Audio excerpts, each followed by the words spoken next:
So eto na nga po mga kaibigan, Barangay Ginebra magkakaroon ng big adjustment sa Game 6 nila kontra sa koponan ng San Miguel Beer at Japet Aguilar pwepwersahin at pananatilihin ang nalakas na depensa ng Barangay Ginebra. And bago yan kaibigan, huwag po munang kalimutan na i-like at i-subscribe ang ating YouTube channel at pahit na rin na notification bell. Maraming salamat po. So far mga kaibigan, ito yung sinasabi natin ngayon na nagkakaroon ng big adjustment etong Barangay Ginebra.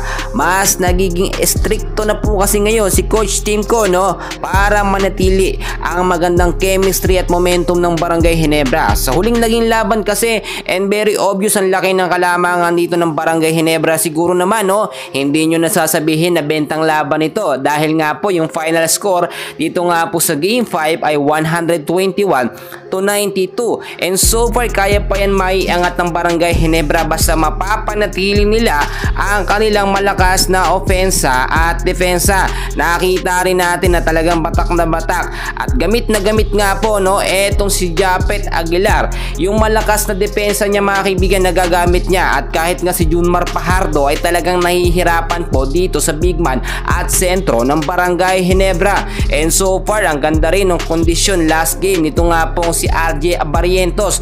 Naging player of the game pa nga po siya, which is merong 28 points, 3 rebounds, and 2 assists. Basta ma-maintain po ni RJ yung ganitong klase na sistema o ganyang performance at mga highlights, ay malaki ang tsansa ng Barangay Ginebra na makapasok po sa finals. And well, sa mga hindi nakakaalam, isang panalo na naman po ng Barangay Ginebra sa Game 6 nila kontra nga po dito sa San Miguel Beer, no, ay pasok na po sa finals ang Barangay Ginebra. Si Justin Brownlee natin mga kaibigan, talagang very consistent yung game niya. Doon sa huling laban nakita natin mga kaibigan, nag-stand out po siya, no, at lagi siya nakaabang sa mga intense and crucial na game. Alam nyo mga kaibigan, si Brownlee, kilalang kilala siya sa Barangay Ginebra pag intense and crucial game, lalo na po yung mga huling minuto, yung mga buzzer beater shot niya na talagang hindi po nagmimintis. Yan po ang nagpapakilala lalo at nagpapasikat dito nga po kay Justin Brownlee. Ang sinasabi ko mga kaibigan, basta etong si Stephen Holtz,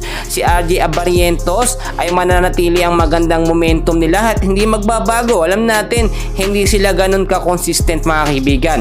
Si Stephen Holtz mga kaibigan, alam natin meron siyang game na talagang halos lahat ng 3-point niya ay pumapasok. Ganun din naman si RJ Abarientos. So limitahan na lamang ni RJ Abarientos yung kanyang mga fancy pass, mga fancy plays. Alam natin medyo pasikat niya, no, dahil medyo bata pa itong si RJ. Pero kapag mga intense and crucial game na, alam niya po kung paano siya kikilos ng maayos. At eto namang si Coach Timco, nagiging stricto na po ngayon mga kaibigan. Matapos ka nung huling laban na natalo nga ang Barangay Ginebra, sinasabi nila na bentang laban, no, at binabash etong si Coach Timco dahil nga ibinigay daw ang laban para humaba ang game. Well, hindi naman totoo yun mga kaibigan. Kaya nga dito sa Game 5 pinatunayan po ng Barangay Ginebra na talagang binibigay nila ang best nila sa bawat laban po kontra sa San Miguel Beer at kung sa kahit sino mga koponan dito sa PBA. So abangan natin mga kaibigan bukas na po, no, ang Game 6 po ng Ginebra at ng San Miguel Beer. Malaki ang tsansa ng Barangay Ginebra na makapasok sa finals dahil sa kanilang magandang chemistry at sa panibagong sistema ni Coach Timco.